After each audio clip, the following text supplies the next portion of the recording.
کہ آپ کسی کی مدد کریں. قرآن ایک اور لیول کی بات کر رہا ہے. دیکھیں قرآن جو ہے کبھی کبھی ہائر لیولز کی بات کرتا ہے. قرآن کبھی کبھی ہائی لیولز کے درجات کی بات کرتا ہے. ہمارے لیے یہ بھی ضروری ہے کہ قرآن جب مختلف قسم کی سٹیجز کی بات کرتا ہے اور ڈیولپمنٹ کے لیولز کی بات کرتا ہے تو ہم ان لیولز پر بھی توجہ کریں کہ کون کون سے لیولز ایسے ہیں کہ جو ہمارے لیے ضروری ہے کہ ہم ان کو اچیو کریں. تو قرآن یہاں پر کہتا ہے لا یحض علی طعام المسکین، کہ یہ لوگ مسکین اور بھوکوں کو، محتاجوں کو کھانا کھلانے کی تشویق ترغیب نہیں دلاتے، یعنی لوگوں کو انکریج نہیں کرتے. اب یہ ایک ہائی لیول کا مسئلہ ہے. صرف یہ مسئلہ نہیں ہے کہ آپ نے کسی کی مدد کر دی، بلکہ اہم تر مسئلہ یہ ہے کہ آپ معاشرے میں ایسا انوائرمنٹ کریٹ کریں، آپ اس میں کنٹریبیوٹ کریں، اور جو لوگ صاحب حیثیت ہیں آپ ان کو بھی ترغیب دلائیں، آپ ان کو بھی انکریج کریں، آپ ان کو بھی موٹیویٹ کریں کہ وہ غریبوں کو جو ہے وہ کھانا کھلائیں یا ان کی مدد کریں. تو اچھا کبھی کبھی ایسا بھی ہوتا ہے، اس میں ہمارے مفسرین نے ایک اور بڑے امپورٹنٹ نقطے کی طرف اشارہ کیا ہے، اور وہ یہ کہ کبھی کبھی ایسا بھی ہوتا ہے کہ ہمارے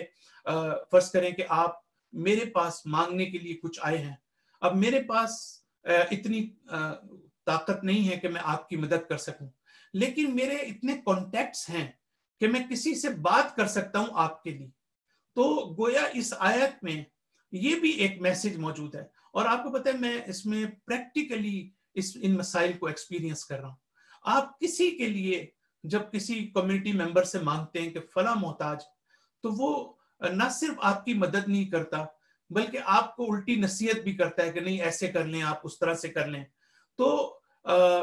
کبھی کبھی ایسا ہوتا ہے کہ آپ کسی آپ کے پاس مانگنے والا آیا، ضرورت مند آیا، آپ کی کمیونٹی کا ہے، کم سے کم آپ جب اس کو جواب دیتے ہیں تو آپ کم سے کم اس کو ایسا جواب تو نہ دیں کہ جس کی وجہ سے اس کو ایک شرمساری کا احساس ہو،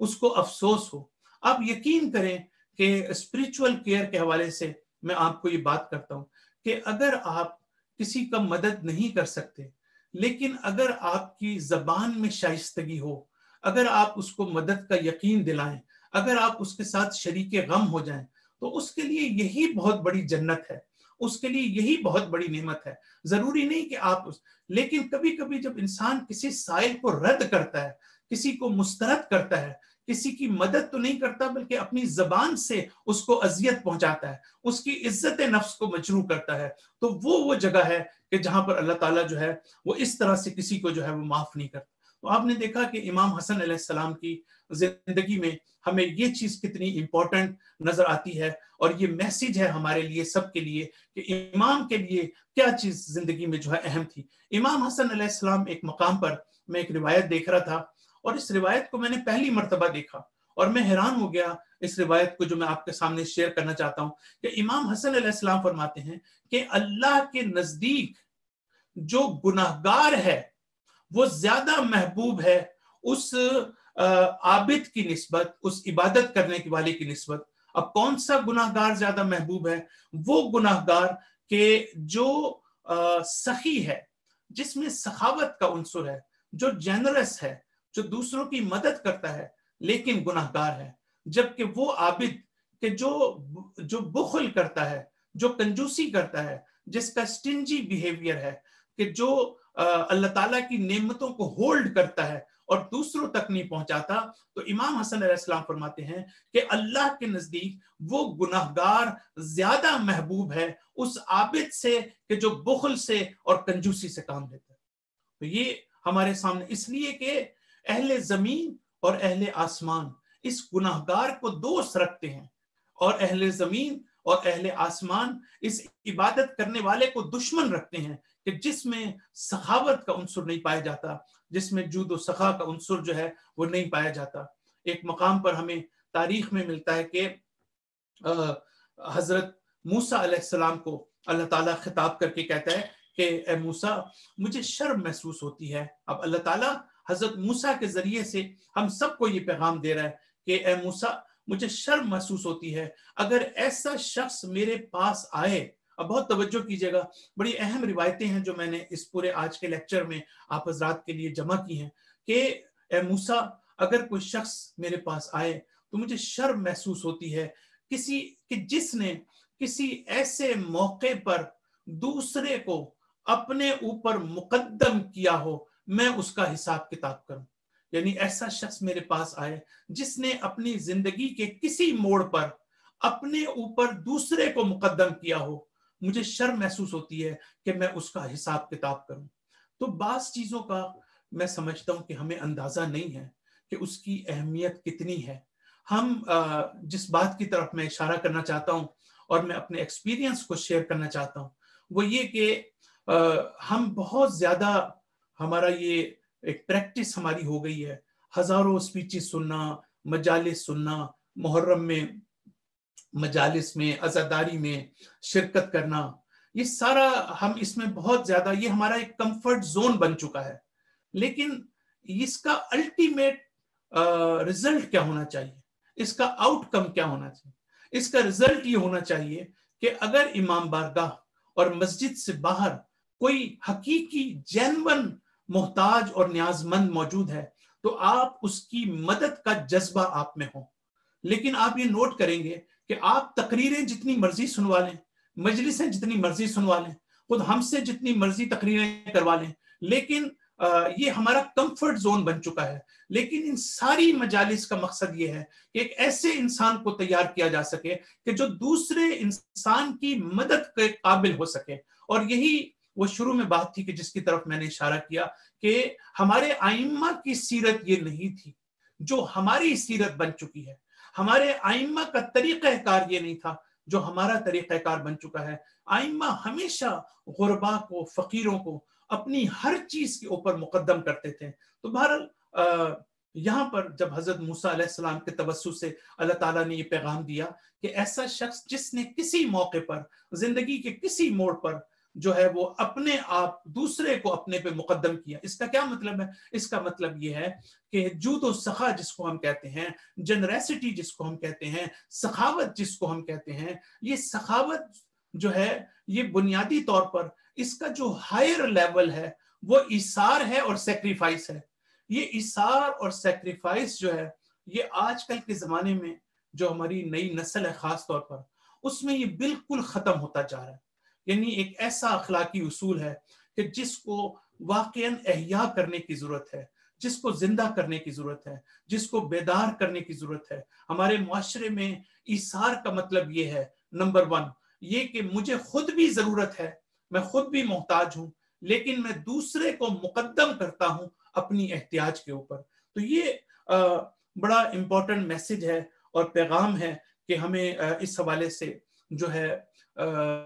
سخاوت اور جنریسٹی کے بارے میں ہم نے امام حسن علیہ السلام کی زندگی میں اس چیز کو جو ہے ہم دیکھتے ہیں کہ امام حسن علیہ السلام کتنے ان مسائل میں کتنے سینسیٹیو تھے اور کتنے آپ جو ہیں وہ حساس تھے۔ ایک پورشن اس کا جو کہ یہ ہے کہ انشاءاللہ میں اس کو سکپ کرتا ہوں اور ایک دو باتیں جو مجھے کرنی ہے مکمل کرنے کے لیے میں اس کی طرف بڑھتا ہوں،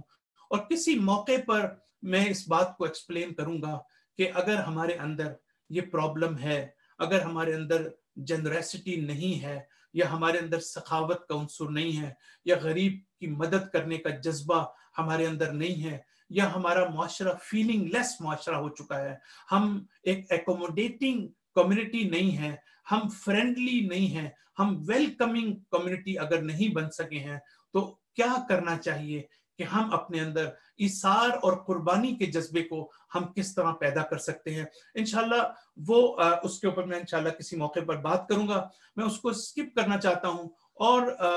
ایک نقطے کی طرف صرف اشارہ کروں کہ ان میں سے جو میں بات کرنا چاہتا تھا کہ جب ہمارے امام سے، امام حسن علیہ السلام سے کسی نے پوچھا کہ مولا یہ کیسے پتہ چلے گا کہ میرے اندر یہ بخل پایا جاتا ہے، میرے اندر کنجوسی پائی جاتی ہے، میرے اندر سخاوت، کبھی کبھی ہوتا ہے نا انسان کو پتہ ہی نہیں ہوتا کہ اس کے اندر یہ اخلاقی پرابلمز پائی جاتی ہیں، یہ اخلاقی بیماریاں پائی جاتی ہیں۔ مثلا انسان کو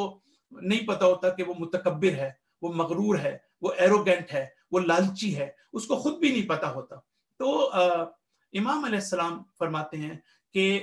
بخل وہ ہے، هو الذی یری الرجل